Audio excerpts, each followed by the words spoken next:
Quand il dit hum là, c'est comme quelqu'un qui a chargé bagage. T'as ton cou là descend en bas. Nous les femmes. Alléluia. Ça va? Amen. Ouais. Moi, je suis en train de prêcher.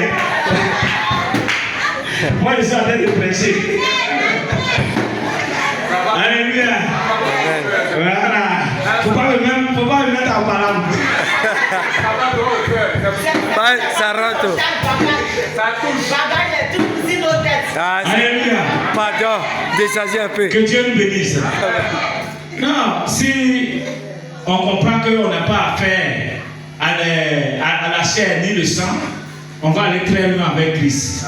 C'est pourquoi la Bible nous dit à quelque part, il dit quoi? Soyez là en colère. Là en colère. Parce que d'ici, quand ça vient, un coup tu vas agir, un coup tu vas agir selon le démon qui est venu te fatiguer. Et maintenant, lui, il a les ailes.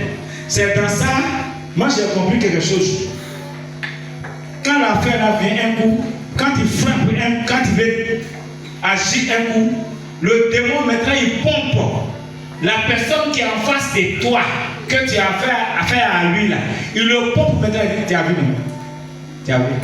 Et puis maintenant, mais ce qui est ta fait, et puis tu as parlé là, elle va encore faire, mais ce qui est plus que ça, c'est ça, le feu va rentrer dans ton cœur. Or, dans ça, le démon, lui, il cherche, parce qu'il a passé par toi, il n'a pas trouvé porte pour rentrer dans la maison. Mais quand il est rentré dans la femme, il va te mettre dans tous les états. Or, la Bible nous dit quoi? Ne faut pas que la colère reste en toi jusqu'au soleil couché.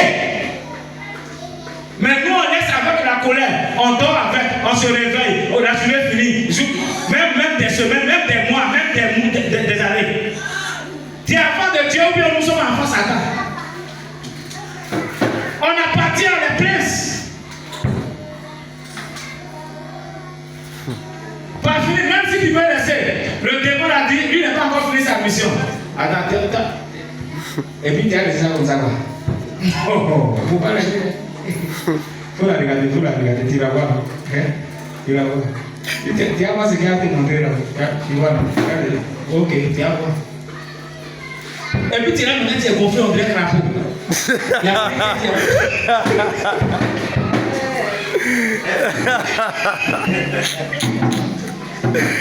Oh Seigneur. Tu es là, tu es gonflé comme crapaud. Il n'y a plus tête, il n'y a plus cou. On dirait quelqu'un qui a raison. Oh, ton Dieu dit, tu n'es pas fait avec la chair ni le sang. Si le diable a utilisé la chair et le sang pour te parler, il faut ignorer ça, laisse ça. Si la chair n'est pas trouvée, il va partir ailleurs. Amen. Mais nous-mêmes, on arrête sa maison bien propre et puis on le fait à soi, on dit, bon, il faut les inciter à manger chaque jour. Mais c'est dans ça qu'on chaud. Quoi vient dans le foyer, dans la vie des gens. Tu vas constater que ton activité, ce n'est plus trop ça. Parce que si, où il n'y a pas la paix, il n'y a pas de bonheur qui rentre là-bas. Où il n'y a pas la paix, il n'y a jamais bonheur qui rentre là-bas. Non. Sans la paix, il n'y a pas de bonheur. Attends. Le monde même nous enseigne. Quand le pays est tombé en crise là, vous étiez à l'aise? Non. Vous mangez bien, non? Non, hein? Hein? Il m'a à ce moment, il n'y avait pas quoi? La paix. Il y avait la paix. Tout est mélangé. Maintenant, quand il y a eu la paix maintenant, tu dors dans ta maison, non? Ouais. Tu manges bien, non? Ouais. Mais c'est comme ça. Où il n'y a pas la paix, il n'y a aucun bonheur ne passe là-bas. Ça va? Amen. Donc, à partir d'aujourd'hui, si tu vas à la maison, si toi-même tu sais qu'il y a quelque chose qui te fatigue dans ton corps, tu commences à prier ton Dieu. Ta prière ne veut pas dire qu'il faut demander, comment on appelle, ton levier n'est qu'à bien pisser, ton cacao n'est qu'à applaudir, devant l'argent, j'ai construit ma maison. Non, on n'a pas fait à tout ça. Ce qui te fatigue là, c'est ça qu'il faut combattre. prie pour son mari, le mari prie pour sa femme. Mais nous les chrétiens, qu'est-ce qu'on fait? Il a sa vie, j'ai ma vie.